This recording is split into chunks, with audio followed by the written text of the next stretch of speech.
Bonsoir et bienvenue dans Connaissez-vous. On va vous parler de théâtre ce soir. 3 spectacles complètement différents. On va commencer par Gaïa Saïta. Elle est à l'affiche bientôt du Théâtre National pour une pièce terrible sur un fait divers tragique. C'est une pièce coup de poing. Ça s'appelle Dehors, je crois que c'est le printemps. On en parlera avec elle dans un instant. Ensuite, nous resterons au National pour à peu près Othello, d'à peu près Shakespeare. Une pièce montée par Ben Amidou qui sera avec nous. Pièce montée avec des jeunes bruxellois. Il nous expliquera le sens et l'essence de son travail. Et puis on terminera au Riche-Clair avec François Régou et Tenir son chien en laisse. 3 formes de théâtre très différentes. C'est Connaissez-vous et on est parti.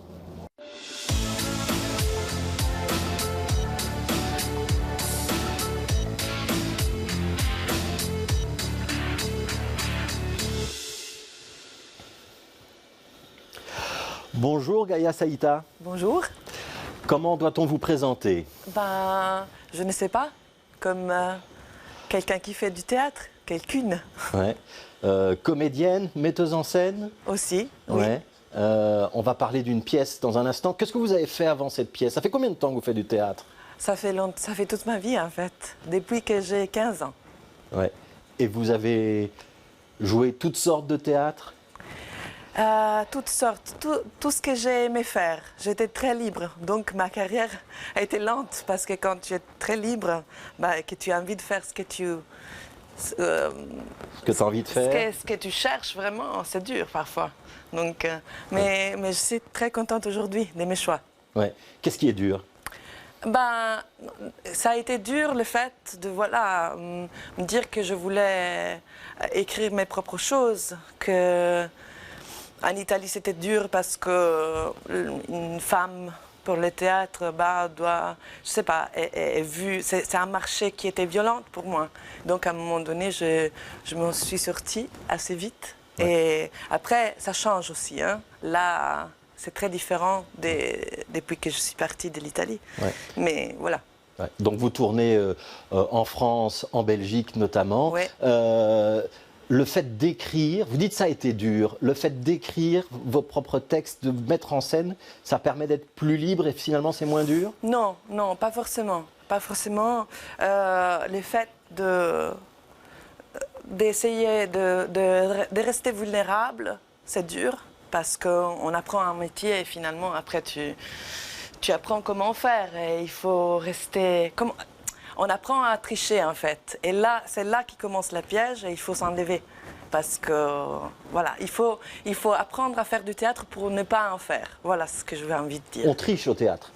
Non, c'est pas qu'on triche au théâtre. C'est qu'on peut apprendre à tricher une fois qu'on a des instruments forts. Et il faut s'en servir justement au bon endroit. Et rester simple, rester vulnérable, ça c'est dur parfois. Rester sincère? Oui. Vous avez envie de vous asseoir? S'il vous plaît. Alors, vous pouvez prendre une place sur la banquette de l'autre côté. De l'autre côté. En face de vous, voilà, là. Merci. Parfait, voilà, bien devant le dossier, ce sera votre place pour cette émission. On va parler d'une pièce qui sera bientôt à voir ou à revoir. Ouais. Elle a déjà été jouée au National. Ouais. Je crois que dehors, c'est le printemps. Le titre est énigmatique. On ne sait pas ce qu'on va voir lorsqu'on voit ce titre. C'est fait exprès? Non, ça ne fait pas exprès. En fait, le titre est le même titre du livre dont la pièce est issue. Exact. Ouais. C'est une adaptation donc d'un livre. Un livre, Mi sa che fuori primavera, je crois que dehors c'est le printemps, qui est une longue interview, un témoignage en fait, écrit par une journaliste italienne qui s'appelle Concita De Gregorio, journaliste écrivaine, et qui a interviewé pendant une semaine une femme qui s'appelle Irina Lucidi, qui a une histoire très, très dure et en même temps elle arrive à en faire quelque chose d'autre. Une histoire de violence, d'horreur aussi, et qu'elle a la force de transformer et en tout cas, c'est mon expérience et c'est pour ça que j'ai vu la porter sur scène. Elle arrive à en faire de la lumière, de la connaissance. Elle arrive à faire un endroit de projeter. Ouais. J'ai eu l'impression que les distances pouvaient se raccourcir à l'intérieur de cette histoire entre les êtres humains. Donc ça parle de la douleur, ça parle de l'horreur, ça parle de l'absence, oui. Ça parle aussi de la joie, de la reconstruction, de la culpabilité et de notre possibilité à dépasser ce sentiment de culpabilité. C'est surtout une histoire d'émancipation, de révolte, j'ai envie de dire, parce que cette culpabilité, je ne sais pas pourquoi elle est là en fait. C'est la société qui parfois nous amène à des endroits sombres et il ne faudrait pas. Oui. Est-ce qu'on peut raconter l'histoire dans cette émission de télévision, Gaïa, ou est-ce que vous préférez qu'on en dise le moins possible pour ceux qui iront voir la pièce? Souvent, je dis qu'il ne faut pas trop communiquer les faits divers parce que c'est un fait divers. Et je n'ai pas envie de le raconter parce que ce n'est pas à cet endroit que la pièce s'est construite. C'est pas ça que je raconte en fait. C'est pas le fait divers que vous racontez, c'est la trajectoire de la femme qui l'a vécu. Exact. Et comment elle se libère face à ça, comment elle reconstruit, comment elle arrive à en faire un acte d'amour. C'est ça qui est contagieux pour moi, c'est ça qui a été inspirant, c'est ça qui a changé ma vie en fait.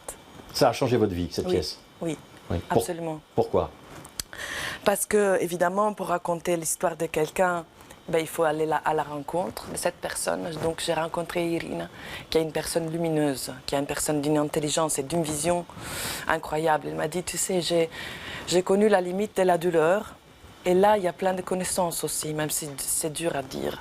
Et cette connaissance qu'elle a, j'ai pu la ressentir. Et elle a une vision de la vie beaucoup plus vaste. C'est comme si elle arrive à regarder au-delà de l'horizon. Et ça, c'était incroyable. Et le fait qu'elle a pu redécouvrir l'amour, encore une fois, après la violence, ça a été aussi quelque chose... Vous avez parlé de culpabilité. En fait, elle a perdu ses enfants dans ce fait divers. Et donc, c'est donner encore le droit au bonheur pour une femme après la perte des enfants. Oui, on culpabilise. Mais moi, je pense que toute personne a un droit au bonheur. Et c'était les thèmes que je voulais porter sur scène. Moi aussi, j'ai envie de m'autoriser au bonheur. Et Irina est un phare par rapport à ça. Alors je vous propose, Gaïa, qu'on voit un extrait. Un premier extrait, c'est le tout début de la pièce. C'est un peu la manière dont vous allez accueillir les spectateurs. On regarde, on en reparle juste après. Merci. Normalement, moi, je n'aime pas fêter mon anniversaire. Mais cette année, c'est différent. J'ai besoin de faire le point. J'ai besoin de mettre ensemble les morceaux de mon histoire. Et les Japonais font quelque chose d'incroyable. Ils utilisent de l'or pour réparer des objets cassés. Et moi, ce soir, je demandais à certains d'entre vous de m'accompagner pour m'aider à remettre ensemble les morceaux et pouvoir la raconter, mon histoire. Vous êtes mon or. Alors, je vous propose qu'on commence. Du début.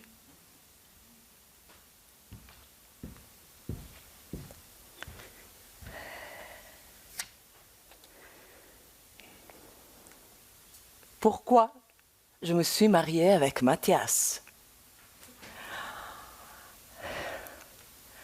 Pour ne pas les contredire. Ce n'était pas important de se marier ou pas. J'étais enceinte. Les petites allaient naître. J'ai pensé à ça. Alors voilà, c'est le début de la pièce, ouais. Gaïa. C'est une sorte de contre-pied, hein, c'est-à-dire que vous nous emmenez au début vers quelque chose de léger et on ne se doute pas du drame que vous allez nous faire partager ensuite. Il faut amener progressivement le spectateur vers l'histoire? Non, c'est que je voulais justement ne pas contrôler les émotions du public. C'est là aussi qu'il y avait ma recherche, de ne pas imprimer, de ne pas mettre de la souffrance avant les mots, mais laisser le public réagir, Je vous ai parlé de cette simplicité, de cette vulnérabilité, justement, comment on n'est pas poussé une réaction et rester juste avec les faits, avec les mots, et laisser la réaction au public et pas l'anticiper, justement. Ouais. On vient de voir un petit aperçu de la mise en scène. Oui. Il y a c'est assez sobre comme décor, mais il y a une table avec des post-it et puis Oui. on va voir ce qu'il y a sur les post-it.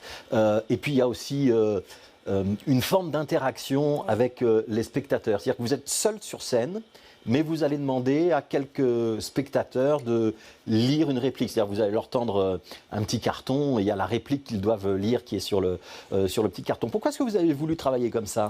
En fait, si vous voulez, c'est l'histoire d'une femme. Cette femme aurait pu être moi. Mais comment on met en scène une histoire de quelqu'un, la chair de quelqu'un, tout en la respectant? Je me suis dit qu'il fallait mettre nous sur scène. C'est-à-dire que toutes les personnes qui participent à l'histoire auraient pu être nous. C'est une histoire qui nous appartient. Donc je voulais mettre en scène un groupe de personnes qui réfléchissent sur cette histoire. Et pourquoi la violence peut arriver encore à tel endroit? Pourquoi sur cette femme? Pourquoi cette femme n'a pas eu la possibilité de voir la violence arriver? Parce qu'elle avait l'habitude. Je voulais savoir pourquoi. Et c'est pourquoi est la société d'aujourd'hui. Donc, c'était ça, mon idée de mise en scène. Un groupe de personnes qui se confrontent, qui essayent de comprendre. Mais si c'était moi, comment j'aurais fait? Pourquoi c'est arrivé? Et je l'ai fait avec le public, tout court. On s'interroge ensemble. Et on essaye de comprendre ensemble. On essaye de devenir meilleurs ensemble. Ouais. Comment ça se passe avec le public? Est-ce qu'on est tiré au sort ou est-ce qu'il y a un petit travail préalable? En fait, si vous voulez, encore une fois, j'ai toujours aimé, dans mes spectacles, même si j'utilise de l'impro pendant la création, une fois que la forme est prête, c'est très précise, elle est très construite. Donc, j'aime avoir le contrôle de la forme et du message. Et en même temps, là, je me suis dit, mais non, mais il faut que j'interroge la chose d'une autre façon. Encore une fois, c'est pas du Tchekhov, c'est pas du Shakespeare, c'est de la vie. Comment on met comment on met en scène la vie. Et du coup, c'est vraiment le faire au moment présent. C'est pour ça que je demande à l'entrée des spectateurs, je demande s'il y en a, et vous pouvez me dire non, s'il y en a qui ont envie de m'aider à raconter l'histoire, parce que c'est notre histoire. Ouais. Et il y en a qui me disent oui et qui m'accompagnent. Et c'est très simple. Ouais. Et c'est comme ça que ça se passe. C'est très simple et en même temps, c'est presque pas le texte qui compte lorsque ces spectateurs interviennent. C'est-à-dire qu'il y a un mécanisme, il y a une caméra, hein, on voit leur visage en gros plan. Et ce qui est magnifique dans votre travail, c'est qu'ils vont lire une réplique que vous avez donc écrite et préparée, mais on va surtout voir l'émotion de leur visage. Ce que j'aime, c'est les gens. Je pense que chaque personne aurait droit à un musée. Chaque personne a un monde, chaque visage est un paysage. Et je voulais voir l'histoire à travers les yeux des personnes. Et c'est ça qui se passe sur scène.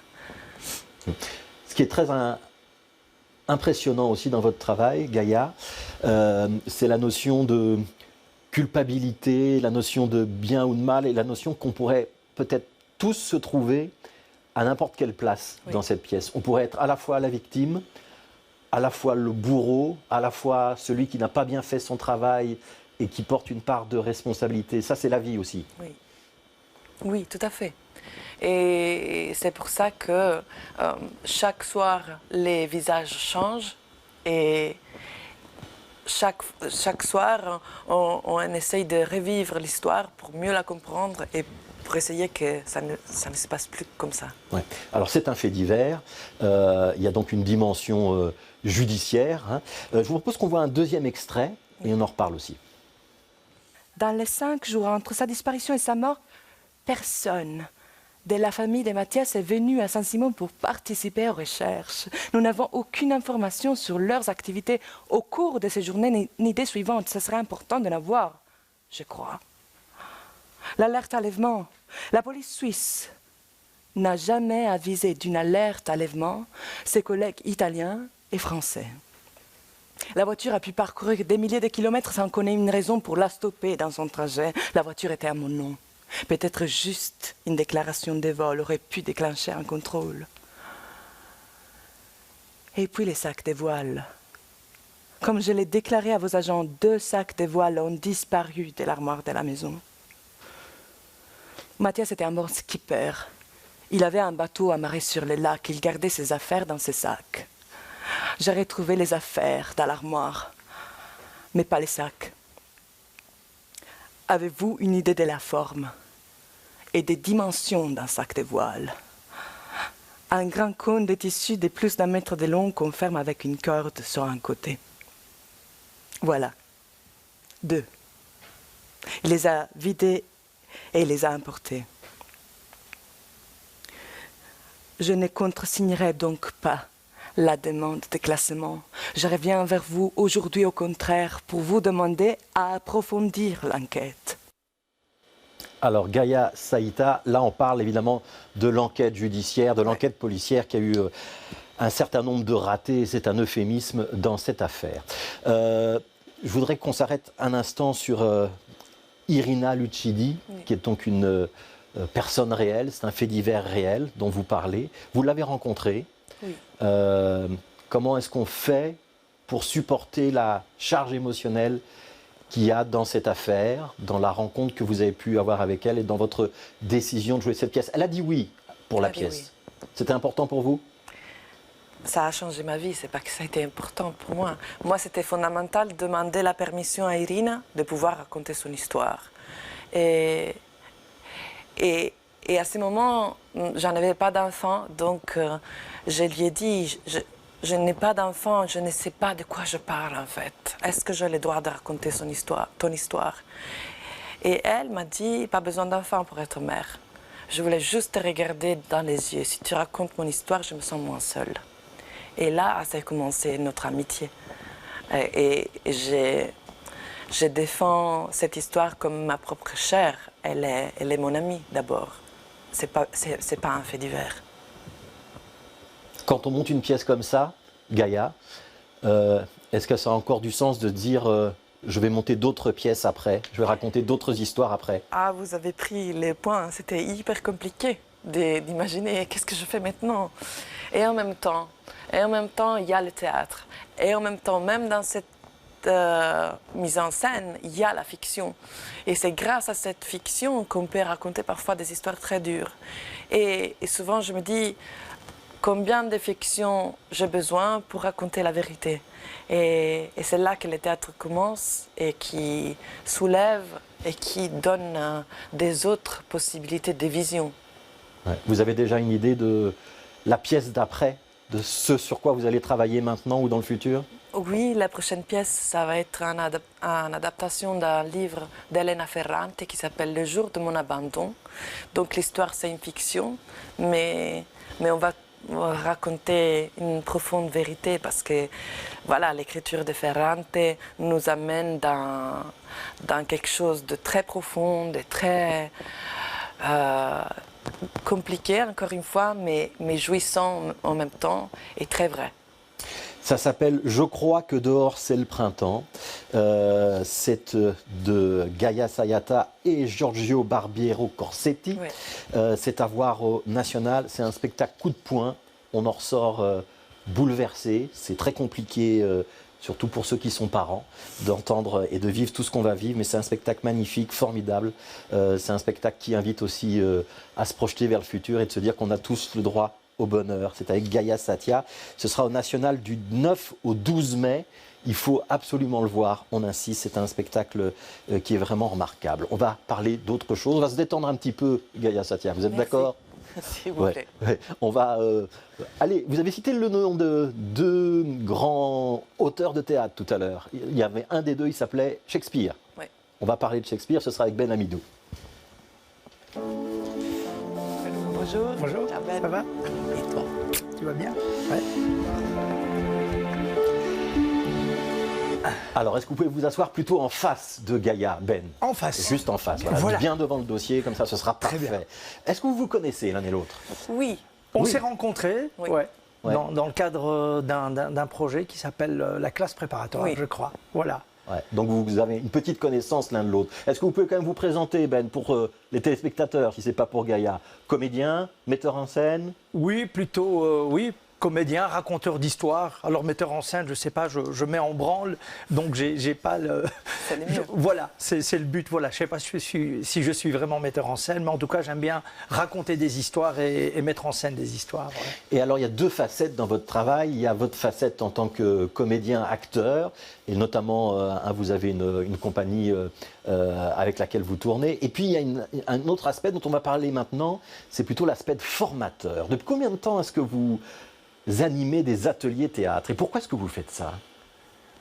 Oui, je pense que j'ai eu dans ma jeunesse l'amour du théâtre grâce moi, à mon prof de français, donc j'ai toujours aimé la transmission. Et donc, comme je suis du cru, je dirais, j'ai toujours vécu à Molenbeek, plus maintenant, un peu moins maintenant. Et donc, voilà, j'ai toujours eu l'opportunité d'être baigné avec des jeunes. Et donc, voilà, là, ça doit faire à peu près un peu moins de 20 ans que je donne des ateliers théâtre. Ouais. Ouais. Donc à peu près 20 ans, ça s'appelle Sonmers, hein, Smoners, la compagnie avec laquelle vous donnez ces ateliers. Alors, on a parlé de Shakespeare, ça s'appelle à peu près Othello, d'à peu près Shakespeare. Tout est dans le à peu près. Est-ce qu'on est à peu près ou à peu près loin? Tout à fait. D'ailleurs, ce travail, je ne le fais pas seul. Je le fais avec Jeanne Dandois, autrice, metteuse en scène et comédienne, et Maya De Waal, qui est également comédienne, musicienne. Donc, c'est vraiment un trio. Et c'est une création collective avec une quinzaine de jeunes issus de Molenbeek, de la Maison des Cultures. Et donc oui, c'est du à peu près parce que, pas qu'on n'aime pas Shakespeare, mais simplement on n'est pas d'accord avec lui sur tout. Et donc c'est vraiment le point de vue de toute une jeunesse sur la pièce Othello. Alors, Gaïa Saïta, oui. Si je vous dis Othello, si je vous dis Shakespeare, vous avez quoi comme image et vous avez quoi comme idées qui vous viennent en tête? Ça parle de quoi? Ça raconte quoi? Moi, en fait, j'ai vécu à un Othello, j'avais 20 ans, je crois, un peu plus peut-être. C'était une mise en scène de Necrosius et c'était magnifique. Et je me suis dit, j'ai envie de faire ça parce que il y avait cette Desdemona qui était une danseuse et tout était en mouvement. J'ai une mémoire de ça et je me suis dit, une des rôles que je voudrais jouer dans ma vie, c'est Desdemona et c'est jamais arrivé, évidemment. Bon, il faudra discuter avec Ben Amidou, voir s'il a envie de vous intégrer dans le projet. Peut-être que je fais une candidature, là, Ben. Ah oui, mais nous, on est dans le multiculturel, hein, donc tu verras, notre groupe, c'est Benetton. C'est très... Ok, j'y rentre parfaitement. Sans aucun problème. Voilà. Et tu rentres justement parce que c'est toi.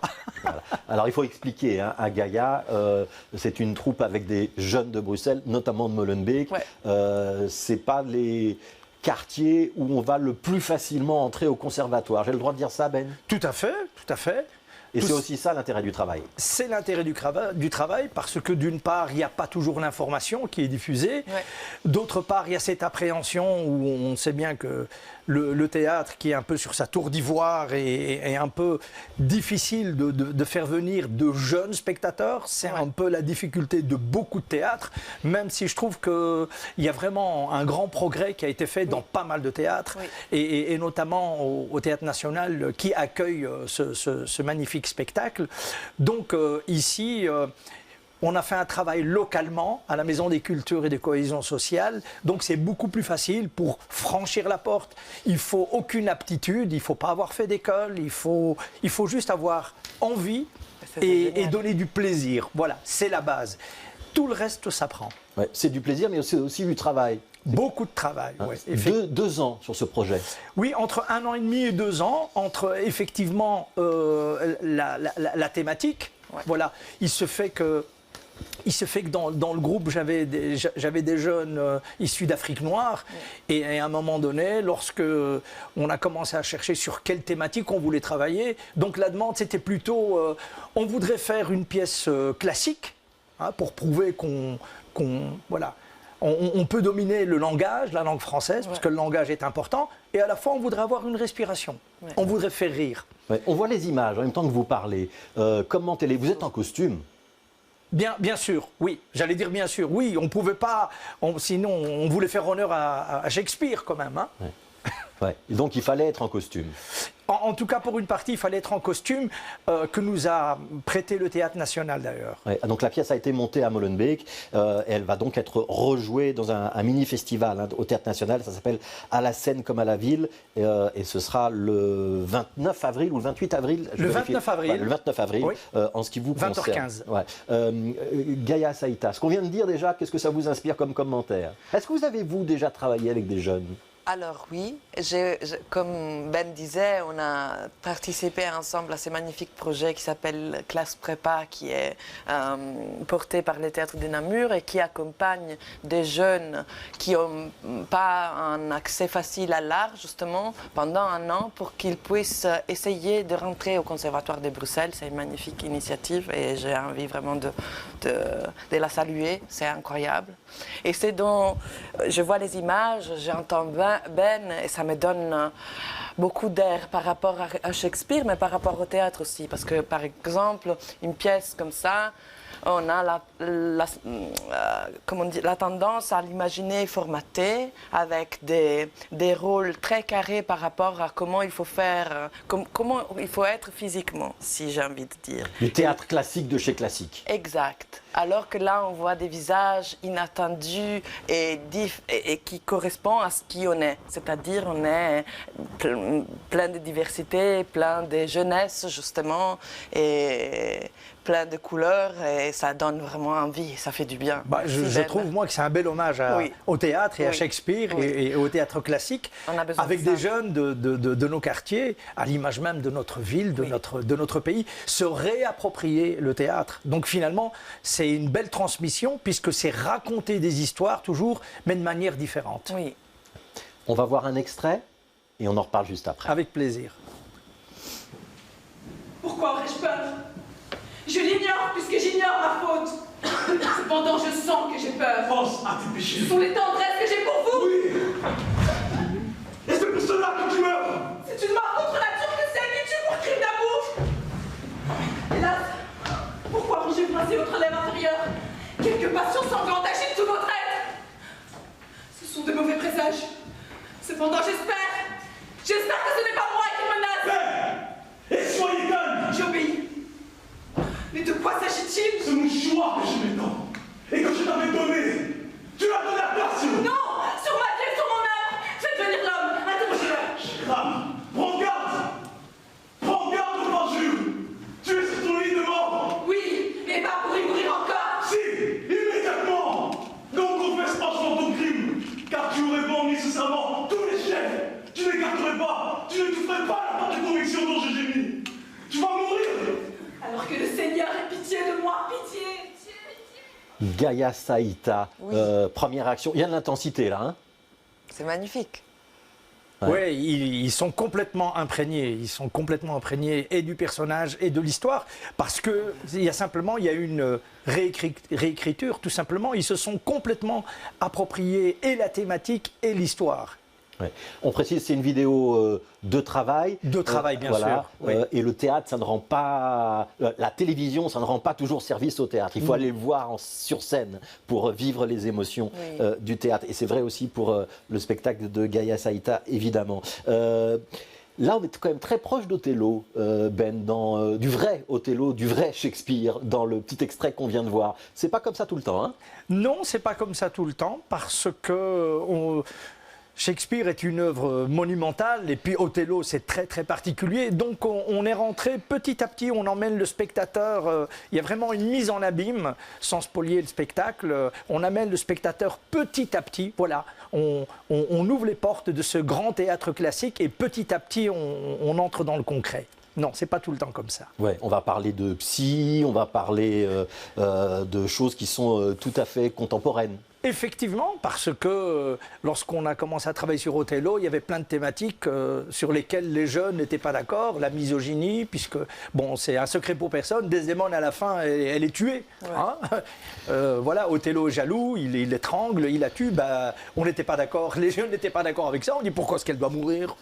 Hein, bon, il y a la misogynie aussi, il y a le racisme, il y a toute une série de thématiques. Et toutes ces thématiques-là sont, je dirais, traitées avec distance et de manière très, très, très différente avec les jeunes. Et c'est pour ça qu'à un moment donné, on décide que Othello, il faut qu'il aille voir un psy. Voilà. Ça fait rire Gaïa Saïta. Excellent. Ouais. Ça me semble une bonne idée. Ça vous semble une bonne idée. Et vous voyez qu'il y a peut-être une petite correspondance avec votre pièce. Bah, bien sûr qu'il y a une correspondance parce qu'on parle évidemment de violence. Des violences sur une femme, encore une fois. Et ça fait du bien que tu fais ce travail avec des jeunes parce que c'est des interrogations, c'est comment ouvrir, comment changer la narration, parce qu'il faut la changer, comme il faut changer la société. Donc, merci, Ben. Et puis le fait aussi de travailler avec, bien sûr, des jeunes femmes, et puis avoir dans l'équipe des femmes aussi. Oui. Parce que c'est ce qui amène, avec Jeanne d'Andois, avec Maya, un autre point de vue, justement. Et ça, c'est hyper intéressant. Oui. Ouais. Alors, votre Othello, il est joué par un acteur d'origine africaine. Ce qu'on n'aurait pas vu il y a 50 ans au théâtre classique. Je pense que même moi, Oui. on peut les compter sur les doigts. Je pense les acteurs d'origine africaine qui ont joué Othello, je pense qu'il n'y en a pas beaucoup. C'était justement une des réflexions de dire, oui, il faut que ce soit quelqu'un d'origine africaine qui puisse jouer le rôle. D'ailleurs, on en rit dans le spectacle de manière très différente. Je ne vais pas raconter tout le spectacle. C'était hyper important, je trouve, de pouvoir le faire, le montrer. Et je trouve que c'est assez juste, en fait. Ouais. Et il y a une réflexion aussi sur le féminin-masculin. On s'autorise une petite transgression dans la distribution. Tout à fait, oui. Les rôles d'hommes sont joués par des femmes et vice-versa. Oui, je veux dire, au théâtre, tout est possible. Il faut juste le codifier. Si on le décide, voilà, on peut le faire. Ouais. Qu'est-ce qu'ils vont devenir les jeunes qui ont participé à ce projet? Ils ont tout donné pendant 2 ans. Est-ce qu'ils ont droit que ça s'arrête là ou est-ce que vous leur interdisez que ça s'arrête là, Ben? Non, on n'interdit rien dans l'art et le théâtre. Justement, l'art et le théâtre, c'est à la fois le plaisir, la réflexion et puis s'intégrer dans d'autres projets. Alors j'en ai certains qui se lancent, qui me disent à un moment donné, nous on a vraiment beaucoup apprécié cette aventure, on voudrait aller plus loin. Alors pour certains, on les a préparés dans des hautes écoles de théâtre. Sur les 2 ans, on en a 4 qui sont rentrés dans des conservatoires, 3 à Liège et une à Mons. Pour d'autres, ils se lancent dans le cinéma. Et donc, voilà, ce qui est extraordinaire avec ce groupe-là, c'est que à un moment donné, la créativité, le fait de refaire le monde, de se questionner, chacun va chercher justement là où il peut trouver sa place. Et c'est ça qui est important. Oui. Qu'il y en ait qui rentrent dans des conservatoires, c'est une belle récompense pour vous? C'est surtout pour moi juste. C'est surtout pour moi une progression normale. Je dirais, voilà, le théâtre doit s'ouvrir, il s'ouvre, il faut qu'il soit à l'image de cette communauté multiculturelle et diversifiée qui vit à Bruxelles. Ce n'est pas encore tout à fait le cas, et donc il faut investir les lieux, il faut y aller. Et ces jeunes le font, ils y vont avec leur cœur d'ailleurs, et c'est pour ça qu'ils sont dans ces écoles-là. Et à partir du moment où on aura des jeunes d'origine très différente dans des hautes écoles et dans des théâtres, finalement, on aura des Shakespeare, on aura des Molières qui seront racontés, mais de manière différente. Et c'est ça qui est important. Ouais. Gaïa Saïta, avant de rentrer dans ce studio, vous m'avez dit « Oh là là, mon italien, mon accent, j'espère que vous serez tolérant, ça ne va pas aller. » Vous entendez ce que dit Ben? La diversité, la capacité à s'accepter tous avec nos accents, y compris avec le mien. Alors, c'est clair, je suis tout à fait d'accord. Moi, ça fait 15 ans que je suis à Bruxelles. Et d'ailleurs, c'est devenu mon pays. Et pourtant, je garde mon accent parce que je crois que ça fait partie de moi. Je n'ai jamais essayé de le cacher ou de le... Peut-être je pourrais l'améliorer un petit peu quand même. Mais, non, il faut le garder. Ça fait partie de moi et ça fait partie de ce qu'il dit Ben. On change la narration et cette diversité, ça fait partie de nous, il faut la défendre. Ouais. C'est ce qui amène cette sensibilité et cette couleur que tu as. Ouais. Ben, le théâtre est en train de changer, il est en train de s'ouvrir, ça n'est plus comme il y a 20 ans? Oui, je pense, oui, ce serait vraiment se mentir. Donc il y a des progrès. Oui, je pense qu'il y a des progrès. Est-ce qu'il y en a aussi au cinéma à la télévision, on peut parler du journalisme si vous voulez, dans d'autres métiers, à la police, où il y a encore une discrimination, on la sent toujours beaucoup quand on est un jeune né il y a 15, 20, 25 ans à Bruxelles. Je pense que les jalons sont posés, mais qu'est-ce que c'est lent. Oui. Qu'est-ce que c'est lent. Il faut vraiment... il y a encore du taf, hein. Il y a encore du boulot. Alors je pense que la volonté est là. Il y a une volonté. Mais la volonté ne suffit pas. Il faut des actes. Il faut des actes et il faut y aller, quoi. Que ce soit, oui, vous parlez de la police, que ce soit dans la police, dans les institutions culturelles, je veux dire, c'est pas... voilà, c'est pas en mettant en scène un auteur maghrébin ou un auteur d'origine africaine une fois par an dans un théâtre qu'on va résoudre le problème. Il faut vraiment que ça fasse partie de la norme. Il faut que ce soit normal, à l'image même de la ville dans laquelle on vit. Alors ça s'appelle À peu près Othello, d'à peu près Shakespeare, mise en scène de Ben Abidou, Jeanne d'Andois et Maya de Waal. Ça sera à voir au Théâtre National, c'est le 29 avril, c'est dans le cadre d'un mini-festival à la scène comme à la ville, proposé par le Théâtre National pendant 3 jours, du 27 au 29 avril.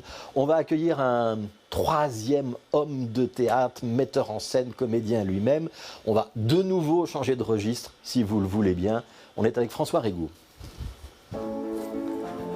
Bonjour. Hello.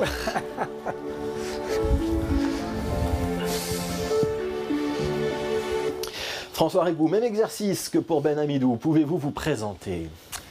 Oui. Alors du coup, je m'appelle François, François Régou. J'ai fait l'IAD. Expliquez ce que c'est que l'IAD. L'IAD, l'Institut des Arts de Diffusion.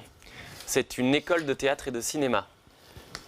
Voilà. Et ensuite j'ai joué dans des pièces comme Is There Life on Mars, une pièce sur l'autisme de Héloïse Maire. Et puis là, je mets ma première pièce en scène que j'ai écrite avec des copains. Sur la désobéissance.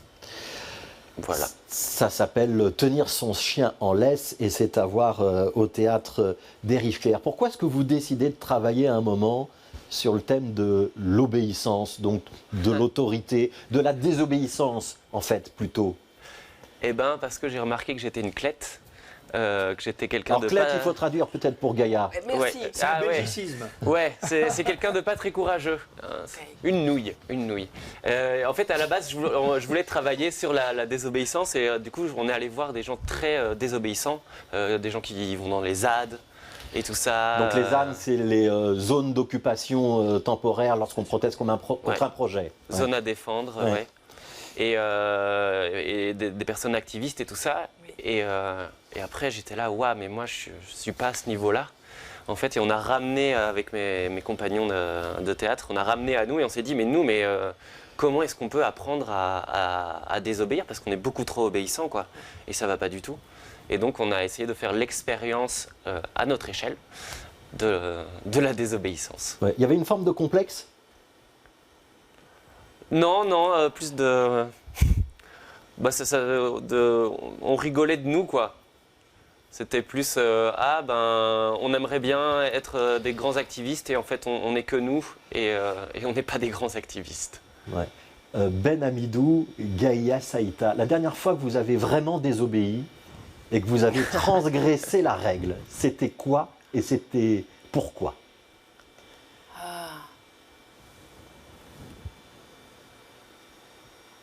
Ben fait semblant de réfléchir. Oui, parce qu'on est à la télé. Ah, allez-y, soyez transparent. Moi, ça remonte à longtemps, mais vraiment une désobéissance qui vaut la peine. Hein, voilà. Ouais. Ouais. C'est lorsque j'ai menti à mes parents. Ils ne voulaient pas que je fasse du théâtre.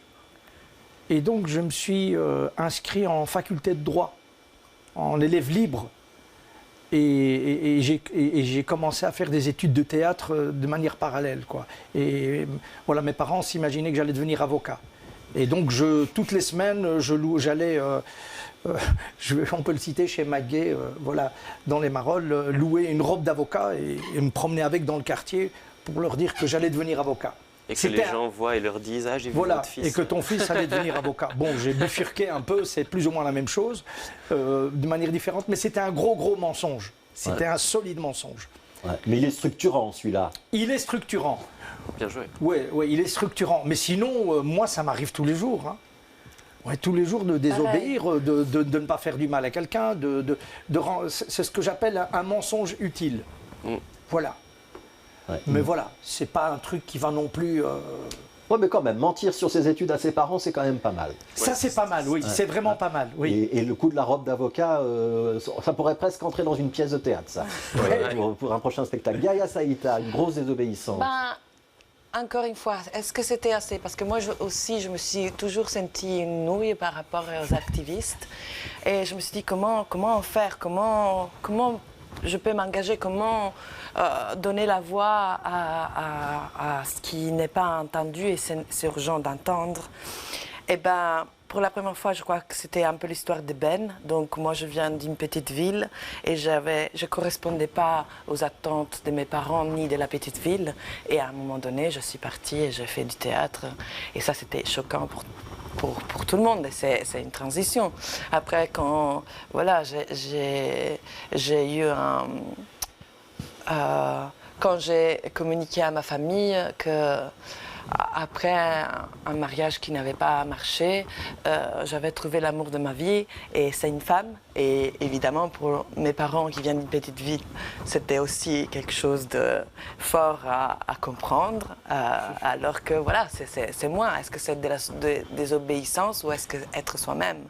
Et maintenant, avec ma compagne, on a un bébé. Et pour l'Italie, aujourd'hui, avec le gouvernement qu'on a, on n'existe pas comme famille. Donc, ma compagne ne pourrait pas reconnaître notre fille. Et est-ce que c'est de la désobéissance? Non, c'est de l'existence. Et il faut se battre pour ça. Ouais. François, c'est très important ce qui vient d'être dit. Ouais. Est-ce que être désobéissant, c'est finalement être soi-même? C'est un peu ça qui transparaît dans votre pièce. Ouais, oui, je crois que c'est ça qu'on a voulu dire, exactement. Et que je crois que la désobéissance, elle vient se placer l'obéissance et la désobéissance, c'est des notions finalement très intimes. Et que on s'est rendu compte que pour certaines personnes, ne pas porter une cravate pour aller au travail, c'est désobéir. Pour d'autres, voler un kayak à Décathlon, c'est même pas désobéir, c'est normal.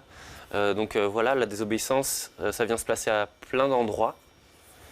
Et j'ai perdu le fil de ce que je voulais dire, mais c'est pas grave parce que je vais vous sauver. Parce qu'on est dans une discussion très sérieuse, mais il y a quand même une dimension très ludique aussi dans votre spectacle. On va voir un extrait, comme ça on va s'en rendre compte. Bonjour. Il et elle sont comme moi, comédiens et comédiennes. Et comme moi, vous êtes plutôt dans les clous. Hein. Ouais. Et je me suis mis à les interviewer sur leur rapport à l'obéissance et à la désobéissance pour essayer de comprendre ensemble pourquoi face à ce monde, on la ferme. Un chien, quand tu dis qu'il est obéissant, c'est chouette. Enfin, je veux dire, c'est chouette, quoi. C'est qu'il est bien dressé. Et donc ton chien, il fait ce qu'on lui demande, il sait obéir à plein d'ordres. Et d'un autre côté, tu vois, est-ce qu'il n'a pas perdu un peu son côté sauvage, ce chien? Impact. Ok, très bien, mets-le dans ta poche. Dirige-toi vers la sortie.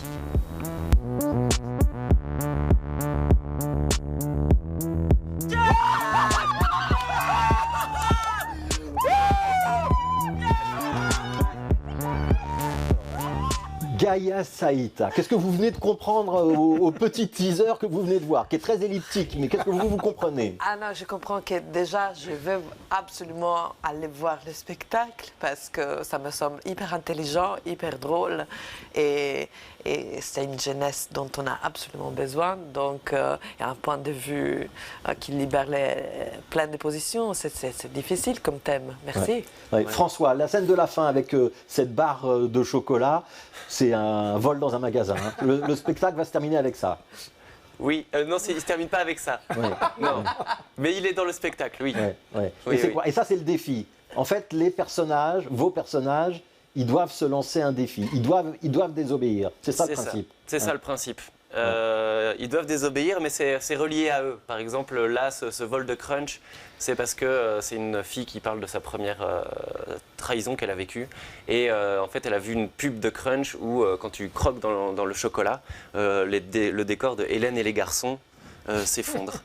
Et du coup, elle a tanné ses parents pour avoir cette tablette de chocolat. Et quand elle a fait la même chose devant la télé, et ben, ça ne s'est pas effondré.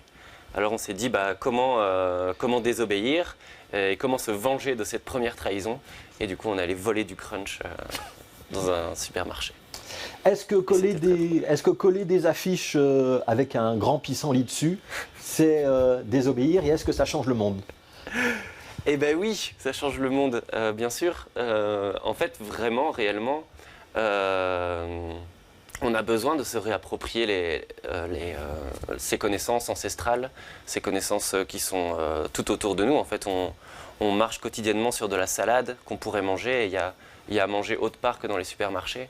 Et ça, on a oublié, quoi. Ouais. Il y a une dimension de critique de la société de consommation dans votre pièce? Je crois, oui.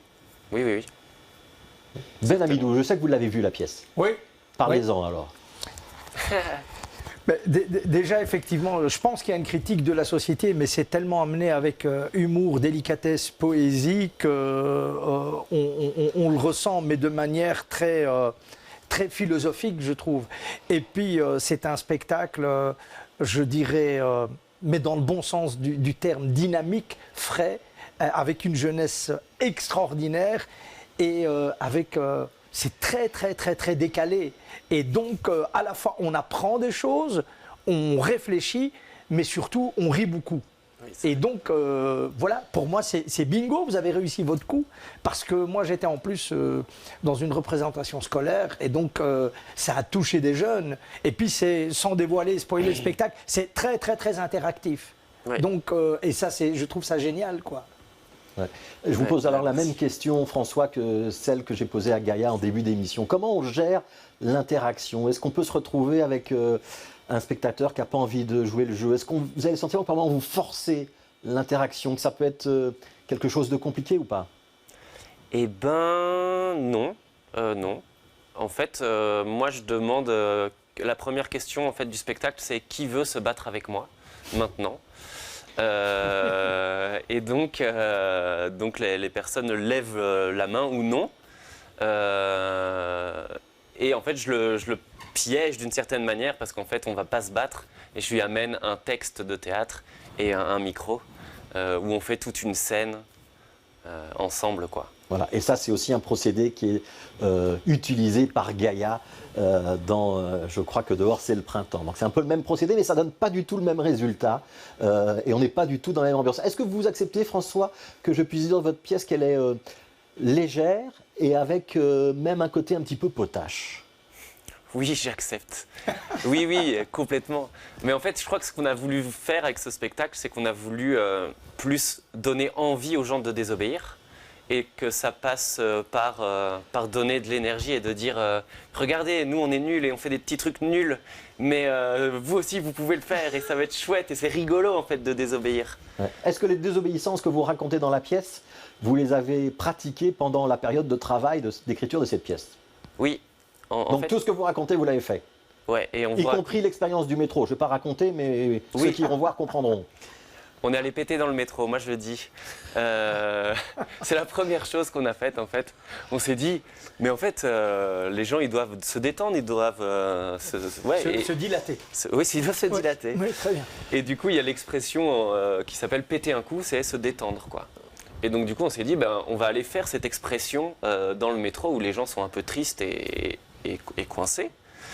Et du coup, on a mis un baffle dans notre sac, connecté à une application de Prout. Et on est allé péter dans le métro en criant « Ça fait du bien de péter un coup !»